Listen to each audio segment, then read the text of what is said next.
hypothetically, you're in a situation where someone's trying to engage you for the first time and it is looking like it might not be the right fit from your perspective, how does that conversation usually go? And what's the reaction from a client in that? I've made a point of trying to salvage relationships and not burn bridges. I think it's about being upfront and saying this probably doesn't align with where we're going as a business or what our pillars are as an agency. Welcome to the Willseye Podcast. My name is Will Phillips, and in this series, we help creatives and businesses better understand each other in order to form stronger collaborations that result in more effective advertising campaigns. Now, if you don't know what Willseye is and what we do, we are a creative agency that niches in film production in order to help brands communicate more effectively in the digital world. Now, today I'm joined by very special guest. I say special guest a lot, but I think this deserves two specials. Jeremy Hansen from GlowBored. Hey, Jeremy. Hi, thank you for having me. Thanks for coming on. We have a fair bit to cover. I think there's going to be a lot of value tokens for agency owners specifically, and potentially with brands trying to engage agencies as well. There's a lot to unpack, but I think before we get into it, I was sent a very crazy story by one of your employees. So I think we need to dive into the story of GlowBored and your career. Yeah, take it away. So I run GlowBored PR, which is a PR and comms agency. So we sit more on the PR spectre of advertising and marketing, and then Talent Assembly as well, which is a creative talent management company, and that's a mouthful. So on the PR spectre, we look after fashion, lifestyle, entertainment-based clients, and we have teams across Brisbane, Sydney, Hong Kong, and the UK. And then across Talent Assembly, we represent about 50 or 60 individual profiles, talents, and we work with about 200 clients globally. Wow. So that keeps me busy. It would. Yeah, wow, okay. And so I don't know how to launch this. I really want to just come out and say it, but I'd rather you say it first. So when did you start this? I started at 16. So I dropped out of high school in grade 10, and sort of GlowBored started as a YouTube channel. So I was massively into theatre and sort of performing arts, and would go along to like opening nights of different musicals here in Brisbane, and would film and would put that up on YouTube, and was getting a lot of views, and that was a good little side project and was good and fun. And through that, I got to see how marketing industry works, and specifically sort of how PR and publicists play a role in that, and thought that's probably more what I want to transition into. So, and the business turned into what it is today. So 10 years on, we've diversified quite a bit. Operations have increased a lot. As it would. And that's where we are today. Yeah, wow, okay. And so I guess when you were 16, did you I guess in culture today, there's a lot of attraction towards the young founder and all of those things. Did that ever cross your mind of actually going, hey, this could be something? And, was that ever in your mind at all? Was it just... Not at all. Yeah. Not at all. Not at all. I really had no idea. Yeah. No idea of keeping in mind I had no sort of formal qualifications in anything. So everything that I've done, I've learnt myself, I've Googled, I've sort of watched everyone around me and everyone that I, at the time, was interacting with, and really tried to learn from everyone. So, and I think clients, and in my line of work, sort of the media that we're working with, we're kind of responsive to this younger kid that didn't have formal training and was doing things a bit differently to how things were traditionally done. So I think that worked in my favor. But looking back, at the time, I had no concept of that. Yeah, and so there's been a couple of awards involved in that too. I did see. So what and when were they? I think Liv and my team's been working overtime to get that to. I think there's been a few like 30 under 30 to watch awards. Sort of like top, not to sound like, are they the B&T ones? The B&T 30 under 30? Yeah, okay. And like Ant Hill and just sort of, yeah. those sorts of awards, recognizing those under 30. Yeah. Which I'm not getting nominated for now at 26. So. Why not? Well, exactly. Is everyone caught up now? Is that what so. it is? I think so. That's a real shame. Yeah. Yeah, right. Okay. So I guess we should probably jump in because obviously there's a bunch of questions that I want to ask you. So I'm going to go right into it straight away. What are some of your experiences, I guess, over the years in terms of client communication, and I guess what good client communication looks like in projects? Yeah. This could be a really big be all and end all, I think, with agencies. Yeah. I think communication really is key, and good communication, even if it's sort of bad news and communicating something that might not be ideal for the client.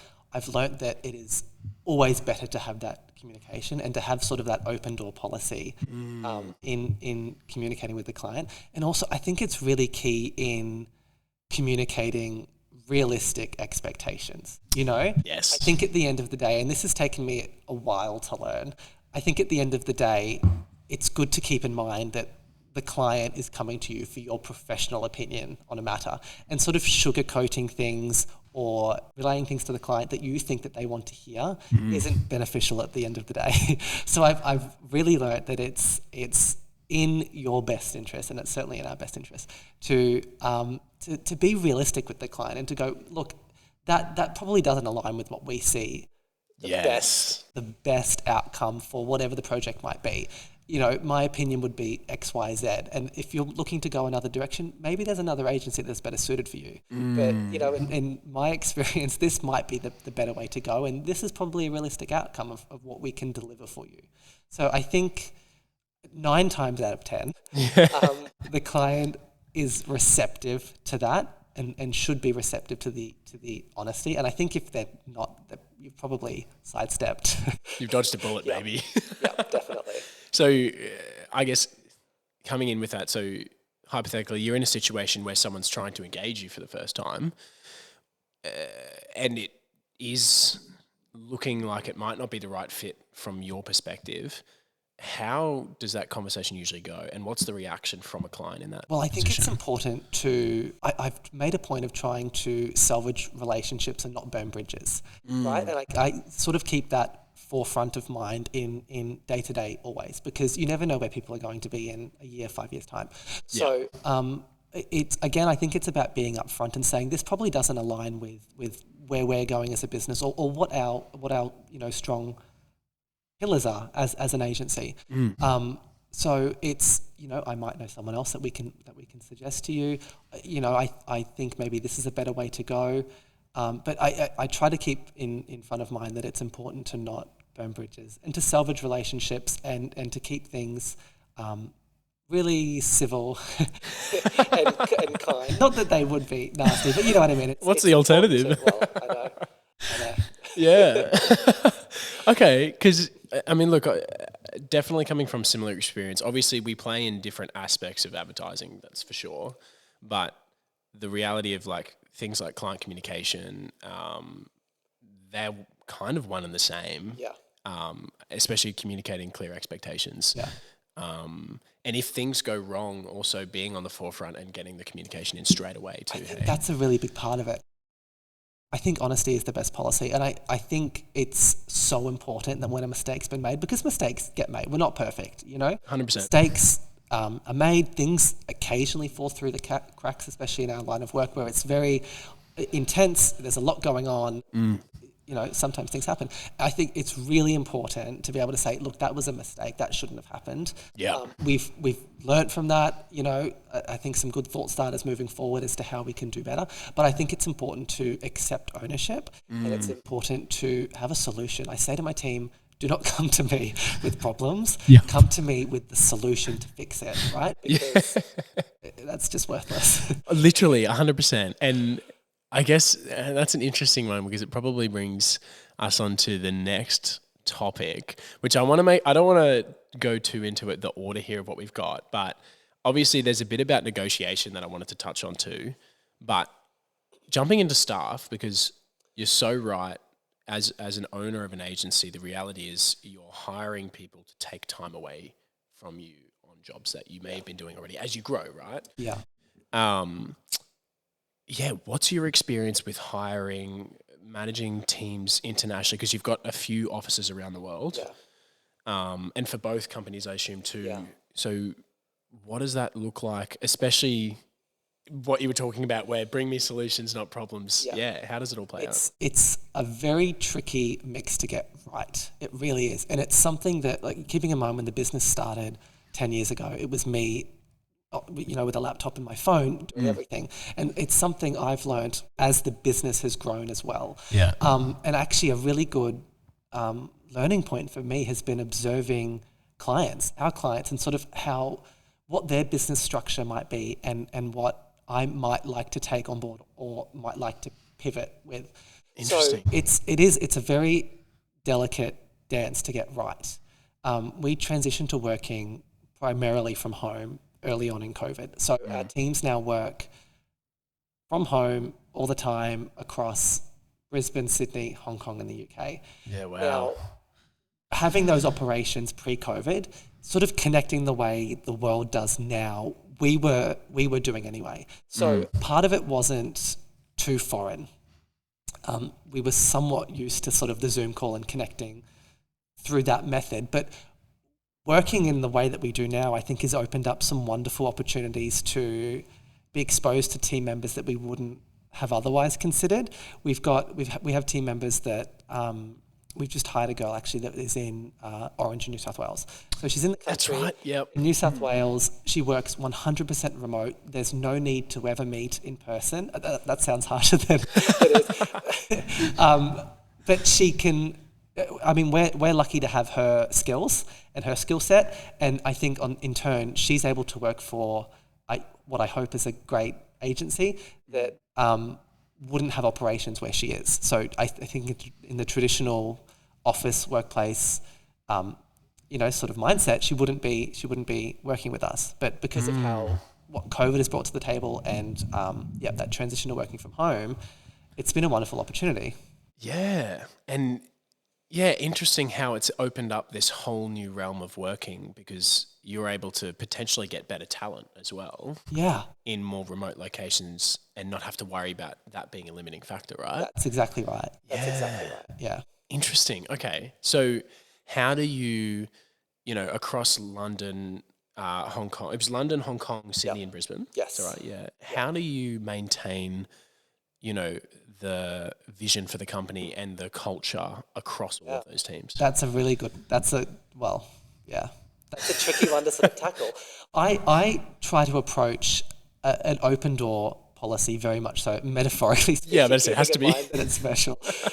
I think it's really important to walk the line of sort of being not a firm boss, but being being onto your team to be the best that they can and to deliver the best results that they can with client expectations in mind, but also being really great and flexible with what your team's needs are.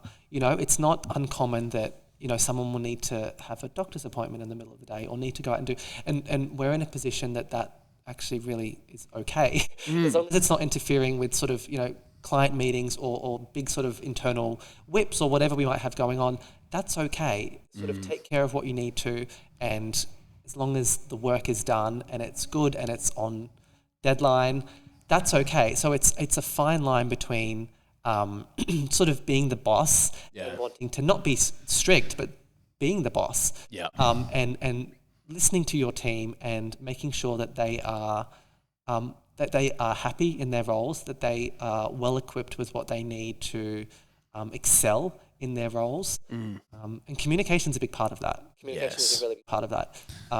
Being able to say to your team, are you happy here? What can we be doing to make your work life better, to make your workplace better, and not being afraid of that conversation. I think a lot of employers are a bit afraid to pull at that thread. But I'd open a can of worms. Might be really unhappy in the organisation. Well, exactly. You might want more money, might want this, but I think that's where a good workplace sort of begins. You know, that open communication, being able to go to your boss or to your direct manager with any pain points you might be experiencing, and being able to trust that that's going to be a conversation that's sort of had without prejudice and isn't just face value. Yeah. Interesting. We also have a similar principle. And I think it has to be the way that agencies move forward with, because very outcomes driven, not time driven. Yeah. So it's the same with the guys here. Like, if you need to go do something, go do it. You know, I don't really mind when or where your touch points are jumping on doing things, as long as the clients we're achieving, a next level product. Exactly. And the clients are over the moon. Yeah. Then if you have no work to do at 3 p.m, go home, go to the gym. Like, it's fine. Like, one of our clients, the sort of the account manager that we work with for the client, has just relocated to Europe. So she will sort of work through the night and a couple of hours overlay, with Australian time to get things done. Yeah. But it's like, how progressive is that? How awesome is that? Like, we've been locked up for 3 years and she's now able to do that with her family and sort of maintain the career that she has here in Australia. I think it's great. I think it's really good. Yeah, wow. Okay. I guess none of this can happen without, first of all, a good pipeline as an agency, and being able to obviously, I guess, feed the families of people that work under you. So that brings me to my next point of negotiation, and even with lead acquisition, all of that realm. I guess, what's been your experience, and what are some of the biggest learnings you've had since you were 16? With your computer and your phone. What's changed? Yeah, how has it evolved? In every way you can imagine.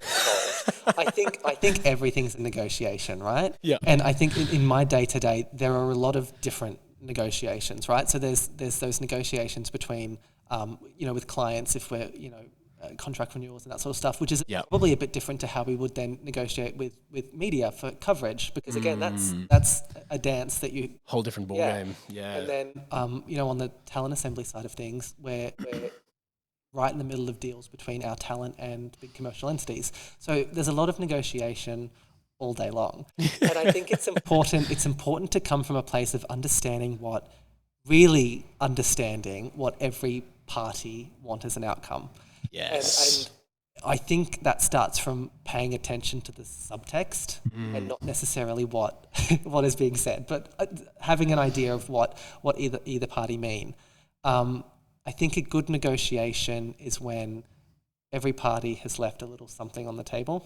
Yes. And I think too, it's important to always be willing to walk away. And I think that's easier said than done. I think, not everyone has that luxury. That's being an agency, I think. Yeah, exactly. But in the stage that we're at as a business, I'm very conscious of taking on work that aligns with us and our direction, and be it products or services or whatever the client might be, it really needs to be something that we can stand behind and go, this is actually a really great product and it serves a purpose. So it's important to make sure that aligns with what we're doing. Yeah. So interesting that you say that, because we've kind of followed a similar direction. After the last financial year, really looking at the projects we've been doing and, what 5 to 10 years looks like for us. And, I had a cold hard wake up call of like, hey, we actually really need to be now looking at projects that 100% align with the values. The client is a good culture fit or is the right fit for us. And what you said before, the point about having the ability to walk away is probably the most powerful thing, I would say, or from what my experience is in these types of engagements. Yeah, I think so. Yeah. 10 years ago, starting out as a business, we would have to do jobs that not that they were bad, but probably didn't align with where we were going as a business. Yeah. And it's very empowering to be able to say, that's actually not a great fit for us. Yes. So it's not going to work. Yeah. And it's not a bad thing. I think it's not a bad thing to be able to say that doesn't work, but I really appreciate your interest in us, and I can suggest some referrals that might be suitable. Yeah, 100%. And see, that's a great way to say it, because to your point before, not burning bridges and keeping that communication open, because they might be in a position to be able to engage you later, and their values may have changed, or there might be some sort of more synergy there. Absolutely. 5, even 2 years down the line. Definitely. In this business, I think people change. People really are moving around quite a lot. Yeah. There's a lot of internal shuffling, and you just don't know where people are going to be. I used to early on in my career, I used to be quite what I thought a decisive boss looked like. And it was quite cutthroat. It was quite this, and I've learned that that's really a poor way to run a business. It's important to sort of make sure you're not burning bridges, that you can resolve things when you can, and it's not a be all and end all, because everything comes full circle. Truly, everything comes full circle. Literally. And the amount of times that we've let someone down easily, and it's come back where they've remembered that experience, and they've remembered how we've dealt with it, and they're now working with something that's completely aligned with what we do, and it's great. Yeah. So, I totally agree. It's interesting.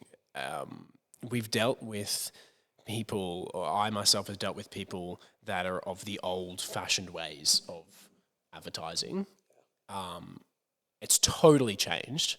It's very different. It's not as cutthroat and as harsh per se as it was, because I think people realize now that you want to have as many friends as possible, rather than you want to, cut that guy and then get to the next bit. And then, it's not about that anymore. No. It's collaboration over the other word, whatever that would be, going alone. The opposite, which is really, it's funny, I guess. What was the thing that made you shift your style?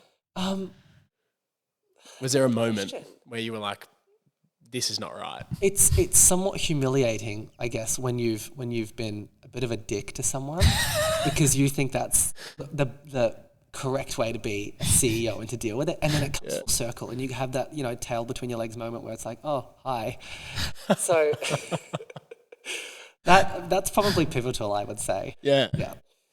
Wow. Okay. Yeah. Something I was reading more recently, and it's more for creative firms. It's called the Win Without Pitching Manifesto from a guy called Blair Enns. Have you heard of it? Okay. Highly recommend the book. I'll check it out. Highly recommend it to viewers as well. Any agency owners out there. There is a lot of really great things about, getting companies to align, getting clients that align with your values, and walking away, and even from the space of like minimum engagement fees, and so you're putting yourself in like a bracket of like, would highly recommend that.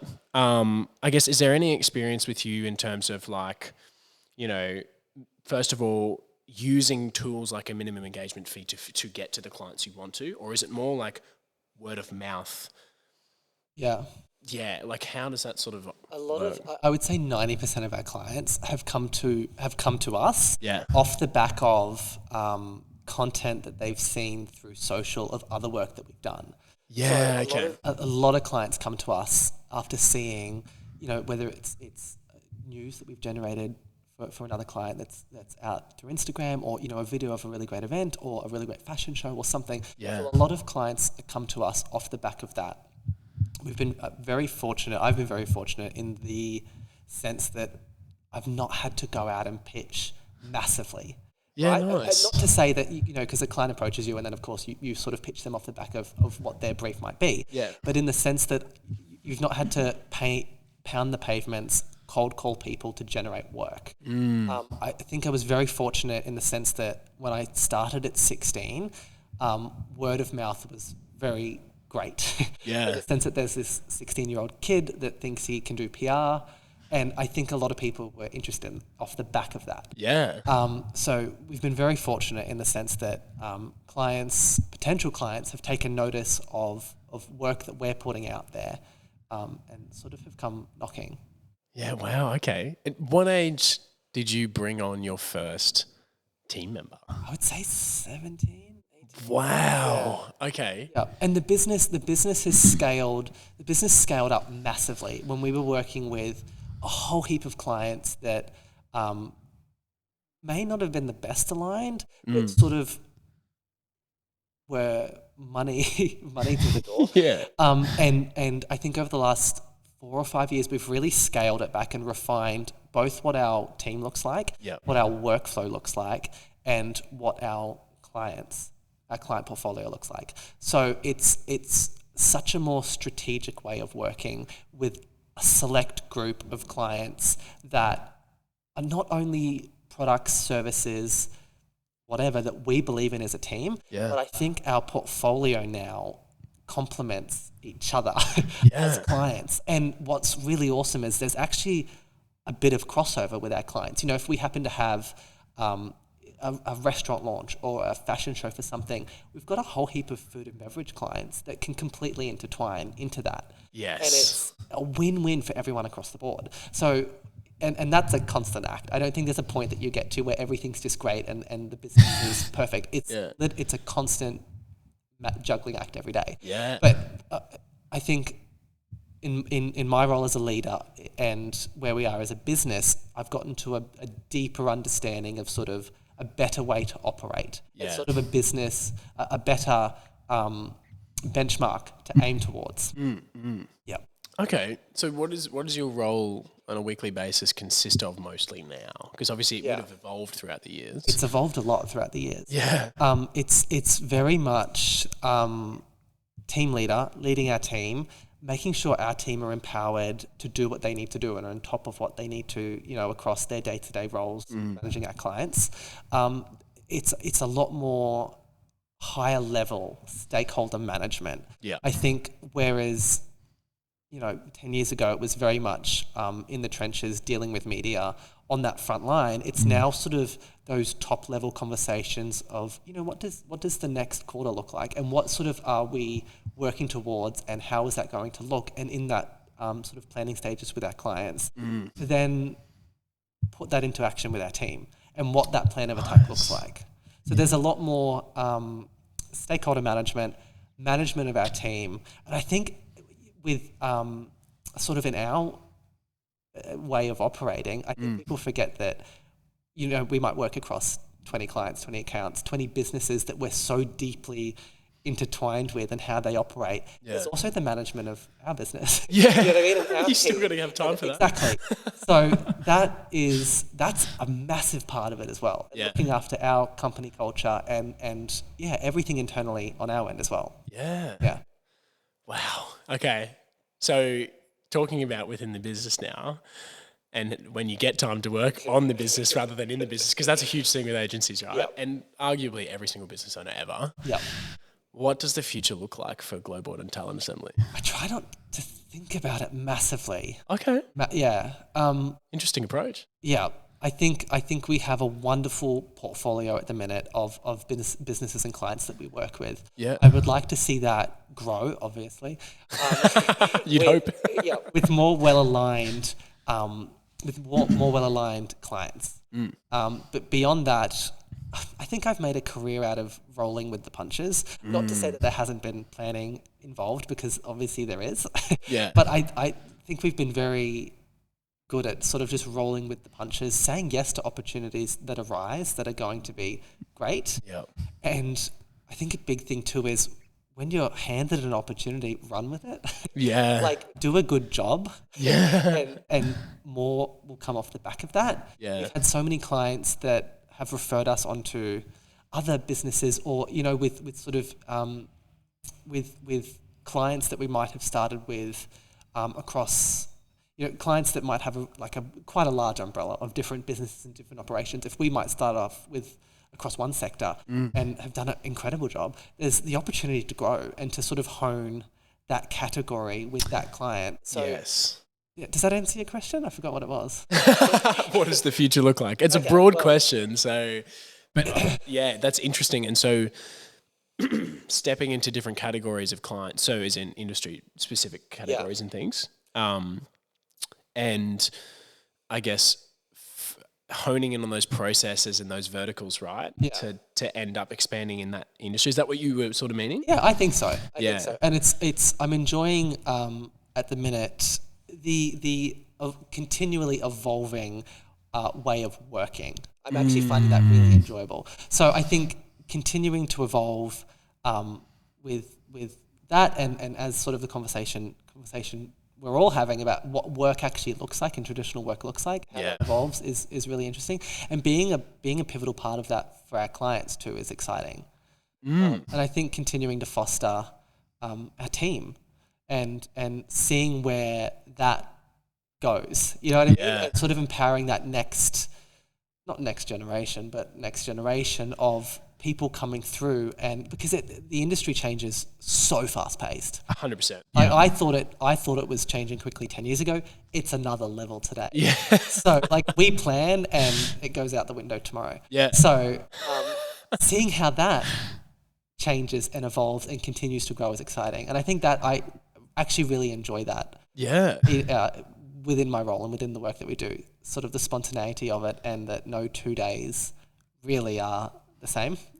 Literally 100%. And it's such a good point too, because again, obviously 100% it moves so fast, and there's decisions we make within 5 days, maybe less, and we're lucky because we're a smaller operation that we can do that. We don't have a board of shareholders or anything like that, where decisions are made a lot slower. But you really have to be quick on your feet. You have to be. And I think I really try to operate the business as like a fruit and veg shop mentality, where do the deal today because tomorrow who knows? You know what I mean? I like that. Do it today, fruit and veg shop. Pick up the phone, close the deal, and let's see what tomorrow brings. Yeah, cool. Yeah. There's a bit of a value token for HCOs. All right. I think it's time for a bit of Hasty Takes question round. What do you think? Right, let's do it. You ready? Yeah. Okay. Now, I swear you haven't had any time to prepare for these questions at all. None at all. First question. Who's your role model? I have a lot of role models. I think Top 3? I can't name them. The clients that we work with really inspire me to be a better person, business owner, team leader. Yep, I look to our clients a lot with what to do and what not to do. Okay. What about in personal life, just generally? Like, is there a role model? Is it someone in the fashion industry? Is it Karl Lagerfeld? Is it? No, definitely not. They say never meet your idols because it's not good. Not that I've met Karl Lagerfeld, but I mean, you look up to people and it's never worth it. I take inspiration from a lot of people. I look up to my mum a lot with what she's sort of had to manage in her life. I think in a personal point of view, I take a lot of inspiration from her. Let's say. Yeah, right. Okay, that's a good answer. Well, shout out to Jeremy's mum. This is why you have glasses on, because I can't read this. Ditto, I have glasses to read and I have glasses to see far away. Oh, really? So this is good. Glasses. I can see you, but I couldn't read that and I wouldn't be able to read the whiteboard. I'm in the middle ground right now. Okay, if you're watching the video, you can see there's about maybe like a less than a meter distance here. Yeah. What's the most common question you get asked? Free product. Yeah. Really? Non-stop. I've turned off my voicemail. I've stopped giving my mobile out to people. If you want to reach me, you can call my assistant, because I was constantly all day, every day. People want free clothes, free product, free this, free that. What type of people? How does it like? Oh, just friends, media. Oh, really? Yeah. It's not to sound silly, because there's a big element of my role that relies on schlepping free product. Yeah. But it kind of becomes silly. Yeah. So can we have X is the biggest question. That's that's a very transactional question, isn't it? It is, yeah. Business is very transactional. Yes. Yeah. I try to steer away from the transactional, but there is an element that you can't get away from. Yeah. Here's a question for you. Do you binge? Yes. When traveling, I will. Okay. Yeah, I've just come back from London and was there for the Queen's Jubilee, so I binged The Crown. Again, I've seen it like 3 times, so I binged it again there and back. That was enjoyable. Yeah, okay. Yeah. Is that your most common binge, or is there another series that sits close to your heart? I don't have anything that sits close to my heart. Okay. I like new stuff, conversational stuff, I guess stuff that's big in pop culture. Yep. And that we're sort of all talking about in the media. Stranger Things? I did the first couple of seasons. Okay. It got a bit silly for me after.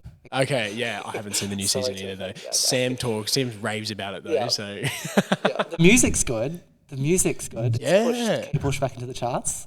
She's making like 250 grand a week now from a song that she wrote, 20 years ago? Yeah, because... And owns the entire royalties herself. Wow. What a luck play, hey? Yeah. Like, man, because it's huge on TikTok right now, that song. It's everywhere. That's a bigger conversation around how TikTok, and I was actually having a conversation with a contact of mine that manages PR for a lot of radio. So a lot of radio personalities and a lot of radio stations. Interesting. And it was a conversation about how Instagram somewhat, but TikTok is driving the charts, is driving music trends, and is putting songs that are 10, 20, 30 years old back into the charts. Yeah. Because some guy on TikTok has started a trend and now it's popular. So it's interesting how that comes full circle and is driving.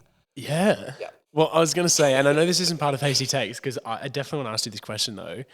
How is GlowBored and the Talent Assembly, doing anything around capitalizing on that TikTok push currently or in the future? I would say yes for our clients. It's not something we've jumped on for our brands and for our sort of needs. Yeah. It's a cultural thing that you need to adopt for the right brand. Yes. From our point of view, 100%. Yeah. I'm not on it. I don't use it. I think it's beyond annoying. Yeah, it is so addictive too, I gotta admit. You can't avoid it. Yeah. So it's a real big player. Yeah. With the right market, right? Like, yes. We'll have clients that will say, should we be on TikTok? And it's like, no. Yeah. It doesn't make sense. No. So being conscious of what makes sense and what doesn't. Yes. And not just shoving things down people's throats because that's what everyone's doing. Because 100%, because you can, basically. We have a very diverse portfolio of clients, which bodes well for us in different economies, which is great. But 100%, it's that question of, well, if you're a B2B, high and, doing 100 grand deals per job, you don't need to be on TikTok. But if you're an e-com label, well, 100%. Exactly. Anyway, I'm getting off track here. Back to the next question. What's the weirdest thing? So before I preface this question, I actually definitely asked this to Martin, who was our last guest. Yeah. And I think he had a really weird answer, and I wish I could remember what it was. Maybe we play that back now. What's the weirdest thing you've ever eaten? Like whole crab, claws and all. I spend a lot of time pre-COVID, I spent a lot of time in Asia and China and Hong Kong and everything. So things that are strange for us are very common over there. So like a whole crab, claws and all. So the hard, like the shell, everything. Oh yeah. It actually wasn't as bad as it was cooked in a way that I guess wasn't as crunchy as you'd think. Okay, like soft shell sort of thing. Is that what they call it? It wasn't soft. Oh. It was certainly still a claw. But no, it wasn't as bad. But that's not super strange. Yeah. In China. Like you could really go off the deep end. Really? Oh yeah. Oh god. Delicacies. I think I'm trying to think what Martin's was. I think it was something like horse or something random, really weird. Apparently it tasted good.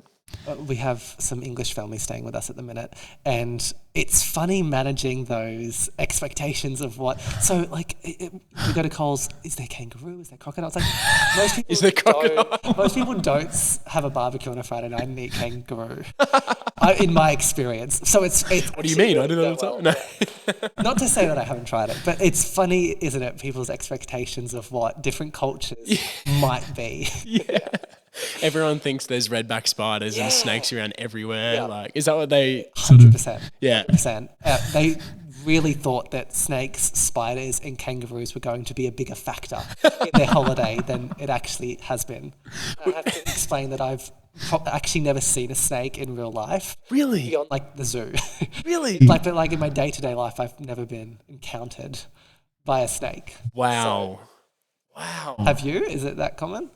It is kind of common. I do a lot of bush trailing and stuff like that in my spare time though. Yeah. So I see a fair bit like browns and a lot of different pythons. But spiders seem to they must be attracted to me because I'm getting a spider in my house, my bedroom, like maybe once a week, and they're massive hand. I think I need to move. Huntsman. Yeah, like a proper huntsman. Oh my God. So that is valid to an extent. Yeah. Maybe not in your house though. I have everything sprayed. Everything. Well, my partner's English, so there's an element of like, ants are the end of the world. Yeah. Like, oh, there's ants there. There must be an issue. No, we're in Australia. There's ants there. Not even in the house. I'm like outside. Anyway. So that's an ongoing conversation in our household. See, I claim to think I should be sponsored by Mortein because I'm constantly using that all the time. But do you have any free Mortein product to give me? We'll have a conversation. Do you want me to call your personal number and ask for free product? That's okay. I like that. Oh, all right. 2 more questions to go here. Who's the most interesting person you've ever met? I've met a lot of interesting characters. Okay. A lot. Through work, you're exposed to a lot of funny people. I actually think my partner Richard's probably the most interesting person. Okay. His stories they just never fail to disappoint. He's quite interesting. Okay. Yeah. And is he in the same industry, is he? Or? No, completely unrelated. Yeah, right. Yeah, he's in IT and comms. So it's different worlds. But he's a hoot and his stories just tickle me. So nice. Generally people say the most famous person, they usually jump to the conclusion the most famous person. I actually went back and forth on that. Okay. But I thought that sounds silly because they're never interesting. They're never interesting in my experience. Yeah. Yeah, right. All the famous people watching this that have met you, they're going to be like, oh, the hell? How rude. Yeah.